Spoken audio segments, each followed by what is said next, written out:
The sound was deafening. The ground shook as if it were about to split open. Just a few meters away, a German tank advanced slowly, crushing trees, destroying everything in its path. American soldiers began to retreat. Some screamed, others simply ran without looking back. But in the middle of that absolute chaos, one man remained standing, without hesitation, without hiding, without running. He looked directly at the approaching enemy and decided he would not take a single step back. In that moment, no one there imagined that this ordinary man, with no appearance of a hero, was about to become the protagonist of one of the most unbelievable stories of the entire Second World War. And more than that, he would do something that is still studied today as an example of extreme courage under pressure. But to understand what happened on that battlefield, it is necessary to go back in time. Long before the explosions, long before the sound of bullets, long before the war, long before facing German tanks face to face, Charles H. Coolidge was just another young man trying to survive one of the most difficult periods in the history of the United States. He was born at a time when the country was facing the Great Depression. There was no luxury. There was no security. Every day was a silent struggle to put food on the table. Families lived with the bare minimum, and it was in this environment that his character began to be shaped. From an early age, he learned something that many only understand too late. No one was coming to save him. If he wanted something, he would have to earn it through effort, with discipline, with resilience. And that created a different mindset in him. While many looked for shortcuts, he learned to endure. While others complained about difficulties, he simply kept going, without drawing attention, without making noise, just doing what needed to be done. This kind of mindset does not appear out of nowhere. It is built day after day in silence. And years later, it would be exactly that which would make all the difference on the battlefield. But there is an important detail about men like him. They do not look dangerous. They do not impress at first glance. They do not try to prove anything to anyone. And maybe that is exactly why they are so underestimated. Coolidge was not the type of soldier who commanded respect by appearance. He was not the strongest in the room. He was not the most aggressive. He was not the one who spoke loudly or sought attention. On the contrary, he was discreet, observant, calculated. And this type of profile, in times of war, can be the difference between chaos and survival. Because while some panic, others think. While some lose control, others remain calm. And in extreme situations, that is what defines who lives and who does not come back. When the war began to become inevitable, thousands of young Americans were called up. Some went with fear, others with a sense of duty, others simply because they had no choice. And Coolidge was among them. He did not go to war seeking glory. He did not go to become a hero. He went because it was what needed to be done. Just that. And that detail changes everything. Because men who fight out of obligation often discover something inside themselves they never imagined existed. Something that only appears when there is nowhere left to run. When there is no more option, when all that remains is to face what is in front of you. And that is exactly what began to happen with him. During military training, something started to become clear to everyone around him. He learned fiat, very fatigued. Not just the movements, not just the orders, but the logic behind everything. He understood the reason behind things, and that made his decisions more precise, more efficient, more intelligent.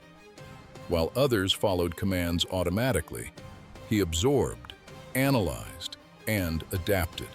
And little by little, without making noise, he began to stand out. Not as someone who wanted attention, but as someone others were beginning to trust. And trust, in war, is worth more than any weapon.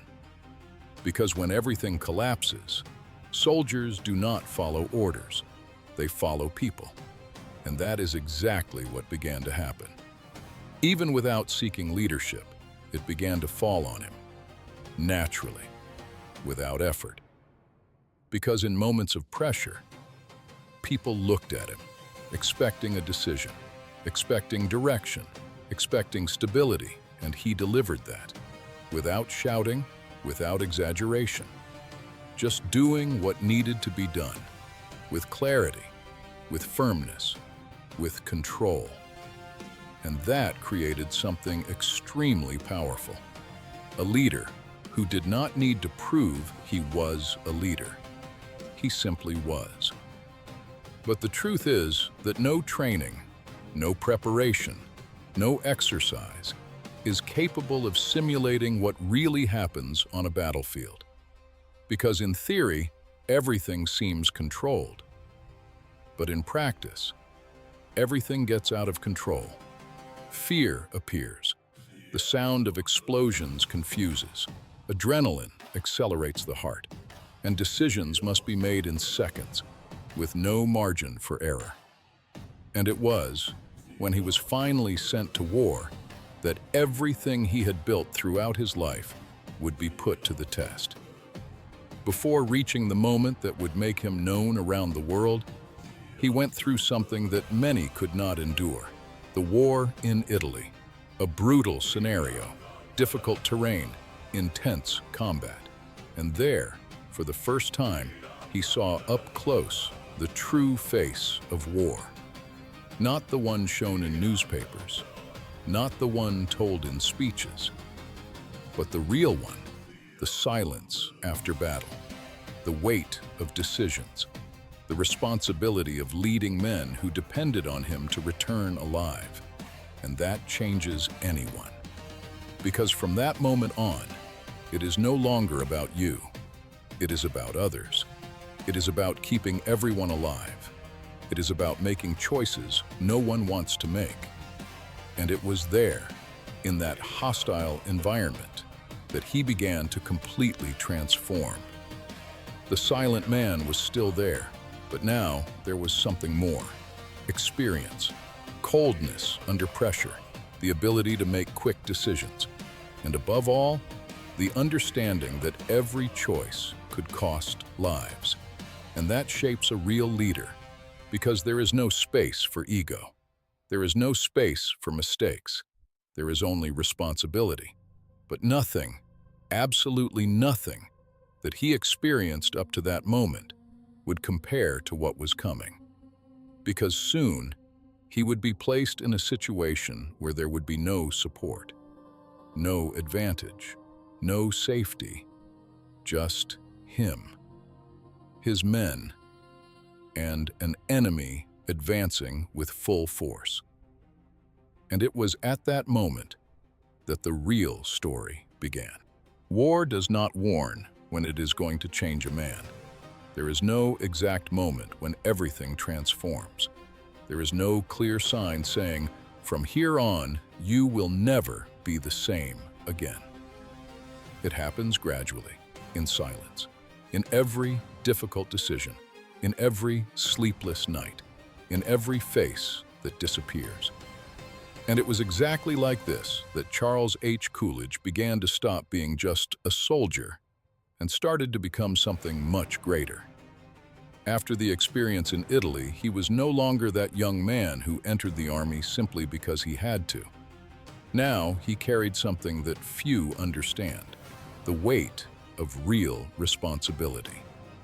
He knew what it meant to command men under fire. He knew what it meant to make decisions without having all the answers. And above all, he knew that in war, mistakes do not get a second chance. Italy was the first shock of reality. Mountainous terrain, unpredictable weather, enemies hidden in strategic positions. Every advance was earned with difficulty. Every meter of ground cost effort, blood, and mental resistance. It was not a fast war. It was a war of attrition. And there, Coolidge began to realize something essential. Survival did not depend only on strength or courage. It depended on keeping your head in place when everything around you was collapsing. While some soldiers froze in the face of danger, he began to act with more clarity. He observed, he evaluated, he decided, and that did not go unnoticed. Little by little, his superiors began to notice. And more importantly, his own comrades began to trust him. Trust in combat is not built with words.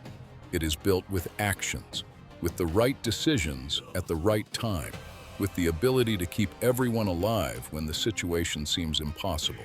And Coolidge began to prove that repeatedly. He was not impulsive. He did not act on emotion. He thought fast and acted with precision. This kind of behavior creates something rare in war: stability. And when a group of soldiers feels that someone has control of the situation, even when everything seems lost, they fight differently. They resist more. They do not break easily. And this began to transform the way he was seen within the unit. But there is an important detail. The more trust others place in you, the heavier the burden you carry becomes. Because now, it is not just about your survival. Every decision you make directly impacts dozens of lives. And Coolidge felt that. Every order he gave, every movement he authorized, carried real consequences.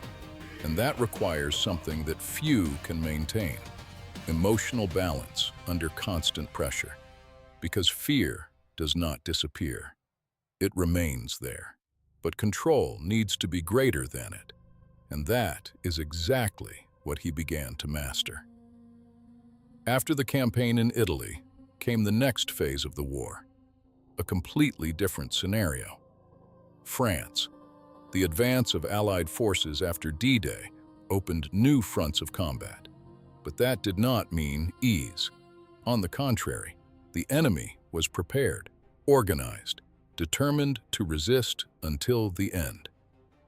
And now, Coolidge was no longer dealing only with isolated combat.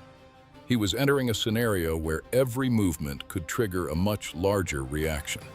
The war was changing scale, and he needed to change as well. When he arrived in France, the environment was tense. The terrain varied between dense forests, strategic hills, and destroyed villages. The weather was beginning to get colder. Rain made everything more difficult, and visibility was not always helpful. It was the kind of scenario where the enemy could be just a few meters away without being seen. And that created constant pressure. There was no real rest. There was no safety. Every step had to be calculated. Every advance had to be evaluated with extreme caution. And it was in this environment that Coolidge received an even greater responsibility. Now, he was not just participating. He was directly leading a group of soldiers in one of the most dangerous regions of the Allied advance. And there was a serious problem. Many of the men under his command were inexperienced, young, without real combat experience. And that completely changed the situation. Because leading experienced soldiers is already difficult. But leading men who have not yet faced the real chaos of war requires much more. It requires patience. It requires control. It requires the ability to transmit confidence when, in reality, no one is certain of anything. And that is exactly what he began to do. He did not try to scare the men. He did not increase the drama of the situation. On the contrary, he remained calm. He spoke in a simple way. He gave clear instructions, and that created a powerful effect. Because when a leader transmits control, even in an unstable environment, the group begins to behave in a more organized way. And in war, organization can be the difference between resisting or being completely destroyed. But the truth is that the tension was increasing rapidly. Information began to arrive. Enemy movements were being detected.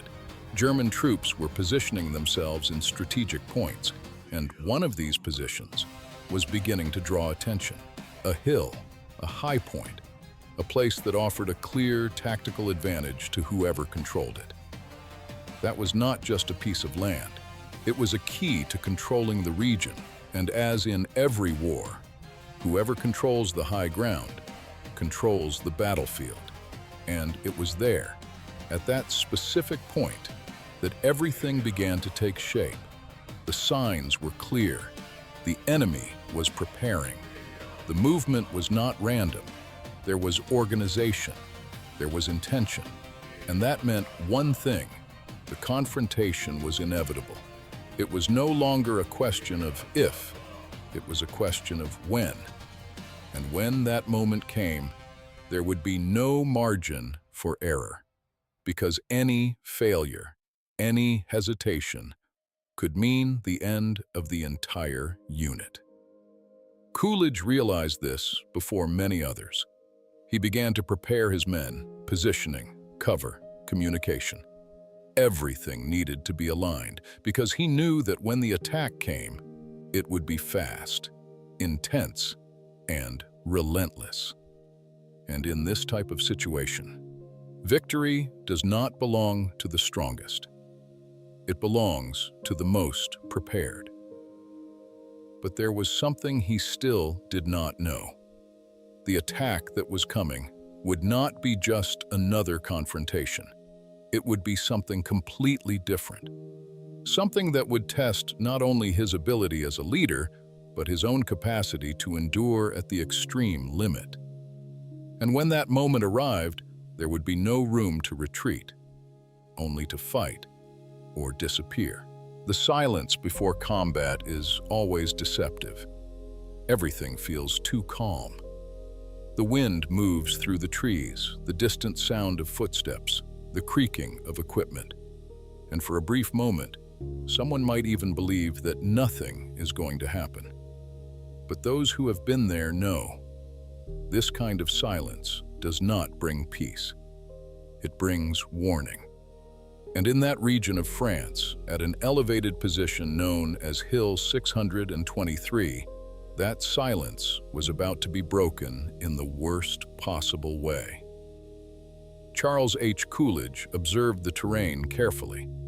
There was nothing casual about that place. Every tree could hide an enemy.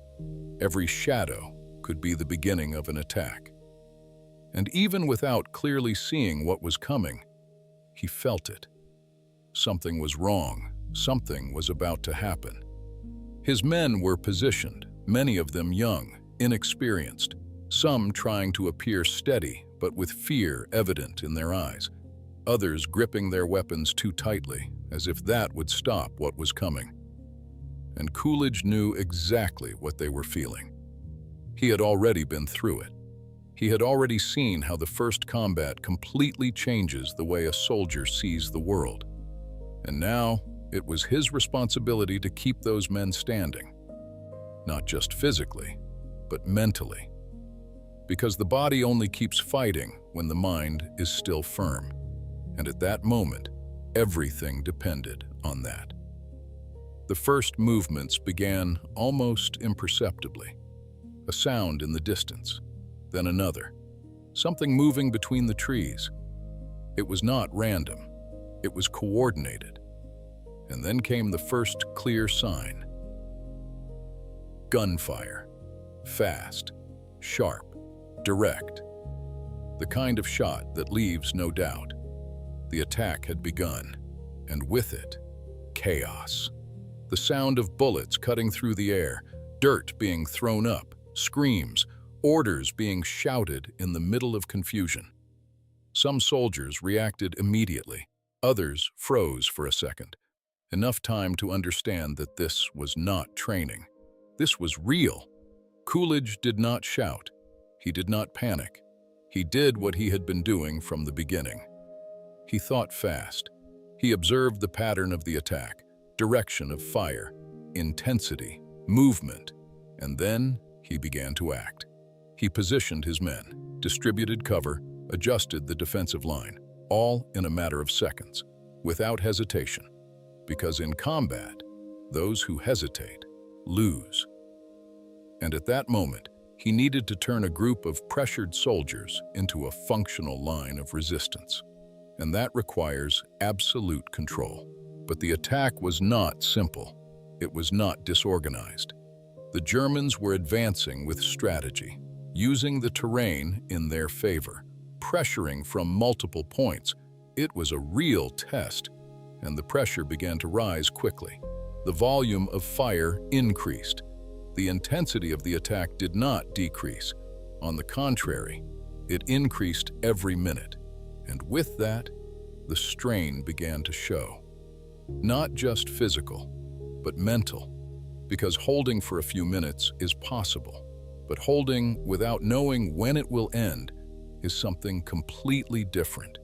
And it was at that moment that the situation truly began to change. The sound that came next was different, heavier, deeper. It was not just infantry. It was not just rifles. It was something bigger, something that completely changed the scenario. The metallic sound, constant, advancing slowly, tanks. And when that sound appears on a battlefield, everything changes. Because now it is no longer just about exchanging fire. It becomes about survival against an overwhelming force. And the men felt that immediately. Some looked toward the sound.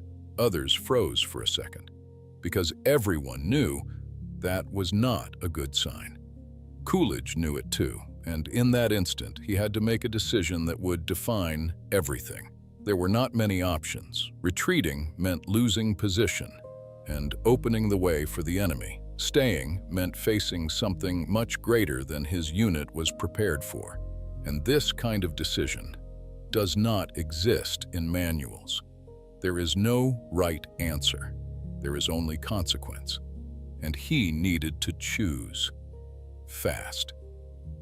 As the tanks began to approach, the battlefield transformed. The pressure increased. The sound was deafening. Visibility worsened, and the defensive line began to be truly tested. Some points started to give way, others held, but everything was on the edge. And that was exactly where his leadership began to make the difference. Because while the scenario collapsed, he maintained control, repositioned men, adjusted defenses, kept the line active. And that, in that moment, was everything that prevented total collapse. But the truth is that the enemy was not just testing the defense. They were preparing something bigger. The attack continued. The pressure did not decrease, and with every minute, the situation became more critical. The cold began to become a factor. The rain made everything heavier. The accumulated exhaustion began to take its toll. And even so, they remained there, holding position, fighting not only the enemy, but their own limits. And then, everything reached its most critical point up to that moment. The tanks were close, very close. Now it was possible to see them. Now it was possible to feel the impact of every movement on the ground. Now there was no more doubt. This was not just an attack. It was a direct attempt to crush everything and everyone who was there. And it was at that exact moment that Charles H. Coolidge did something no one expected, something that would completely change the course of that battle, and that would begin to build the story that would cross generations. The sound of the tanks was no longer just a distant warning. Now it was a real presence. Heavy, constant. The ground vibrated with each advance. The trees around trembled under the metallic impact that slowly approached, like a force impossible to contain. In that moment, everyone there understood they were no longer facing a normal battle. It was a breaking point, a moment where quick decisions would define not only the course of the fight, but who would leave that place alive.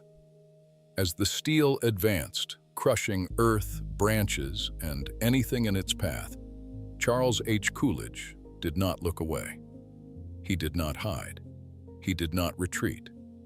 He observed. He analyzed. He calculated. Even with chaos all around, his mind remained organized, functional, and that made all the difference. Because while many were already beginning to feel the weight of despair, he was still searching for solutions, still maintaining control. And it was exactly at that moment that reality imposed itself in a brutal way. The available resources were not enough to stop that advance. The bazooka, one of the few weapons capable of facing the tanks, failed at the most critical moment. For a brief second, that could have meant the end for any other man, but not for him. Coolidge did not waste time questioning. He did not waste time regretting. He simply adapted. He grabbed grenades, something that, in theory, was not enough against tanks, something any manual would consider inadequate. But in that moment, theory did not matter. It was what he had, and that was enough. He advanced just enough, measured the distance, calculated the timing, and threw one grenade, then another, with precision, with intention. Each explosion created impact, created disruption, created time. And in combat, seconds can save lives. As he acted, something began to change around him. His men, who were on the edge between holding on and breaking, began to react. The fear was still there, but it no longer dominated, because courage, when seen up close, spreads. And in that moment, he was creating exactly that. Not with words, but with action. The fight continued, intense, the sound constant, the air heavy. And then, in the middle of the chaos, something unexpected happened. A German soldier advanced, not running, not shooting, but shouting, demanding surrender. It was a direct proposal, logical, almost inevitable given the situation. They had the advantage, they had tanks, they had numbers. Any decision to surrender could be understood. But Coolidge responded without hesitation, without negotiation, without showing doubt. He made it clear there would be no surrender, that they would remain there, that they would continue fighting. And that response changed everything. Because the enemy expected fear, expected submission, expected collapse, but instead found resistance, found control, found something outside the expected pattern. And that created uncertainty. And in war, uncertainty breaks plans. The fight continued, intense, continuous, exhausting, not for minutes, but for hours. And then days, 4 days of constant pressure, 4 days without real rest, without safety, without guarantees, only resistance. And throughout all that time, Coolidge did what he had been doing since the beginning. He observed, he adjusted, he led, he kept his men organized, even when everything suggested otherwise. The battle was not won in a single moment. It was sustained through repeated correct decisions under extreme pressure.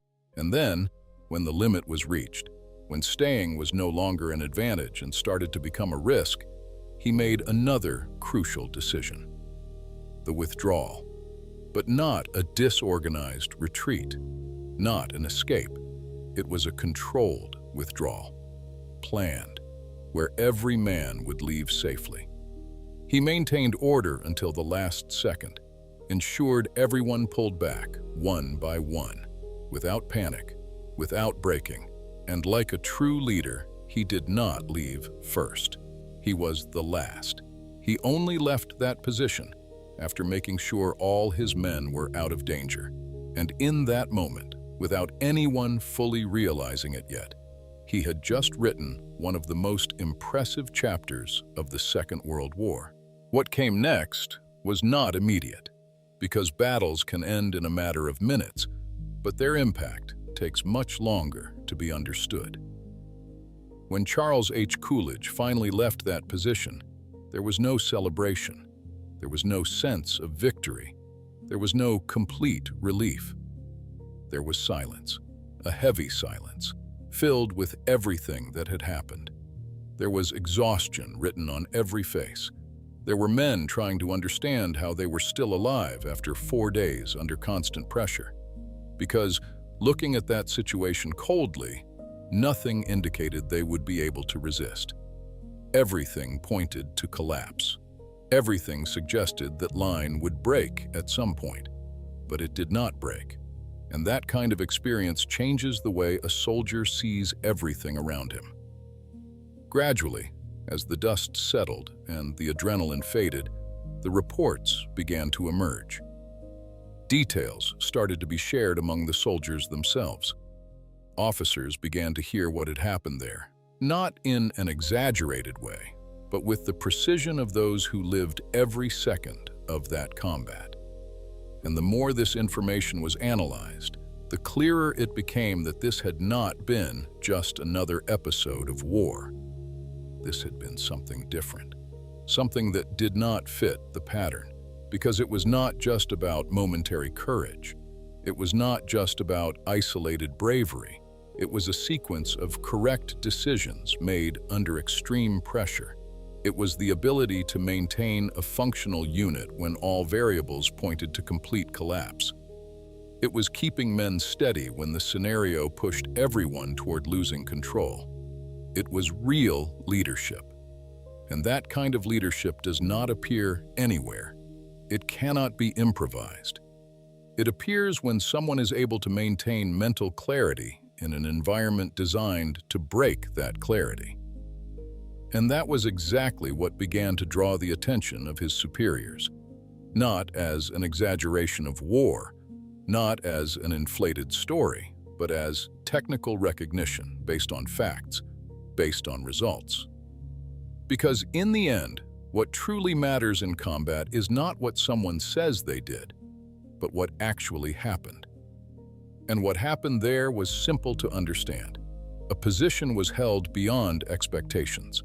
Lives were preserved in a scenario where losses would have been inevitable. An enemy advance was stopped at the right moment. And all of that had one thing in common: the decisions of a man who maintained control when no one else had any certainty. And that is why Charles H. Coolidge received the Medal of Honor, the highest military decoration of the United States. Not for a single isolated act, not for one specific moment of bravery, but for a set of actions that combined made the difference in one of the most critical moments of that conflict. And there is a detail that makes this story even more significant. He was the last veteran of the Second World War to receive this honor while still alive, a milestone that symbolizes the closing of an entire generation that faced one of the harshest periods in human history. But perhaps the most impressive part of all of this is not in the medal. It is not in the official recognition. It is in the way he carried himself afterward. Because, contrary to what many might imagine, he did not change. He did not start seeking attention. He did not build a heroic image for himself. He did not turn his story into something that needed to be constantly remembered. He simply continued being who he had always been. A calm man, discreet, direct, as if all of that had been simply what needed to be done in that moment. And that reveals something profound about the nature of people like him. Because there are individuals who do extraordinary things without needing to prove anything to anyone. They do not act for recognition. They do not act for applause. They act because they understand the responsibility they carry in that moment. And that is what defines everything. Because in the middle of a scenario where many retreat, where many break, where many cannot continue, someone needs to make the decision to stay. Someone needs to take control. Someone needs to act. And on that battlefield, in one of the most extreme moments of the war, that is exactly what happened. An ordinary man made uncommon decisions. He did not retreat when everything told him to. He did not lose control when everything around him was collapsing. He did not abandon his men. He led until the very last second. And that is why this story continues to be told, not just as an episode of war, but as an example of behavior under extreme pressure. Because in the end, what remains is not only what happened in that place, it is what it represents. The ability to maintain control when everything seems lost. The ability to act when no one else can. And that is the line that separates those who simply pass through a historical moment from those who are remembered by it.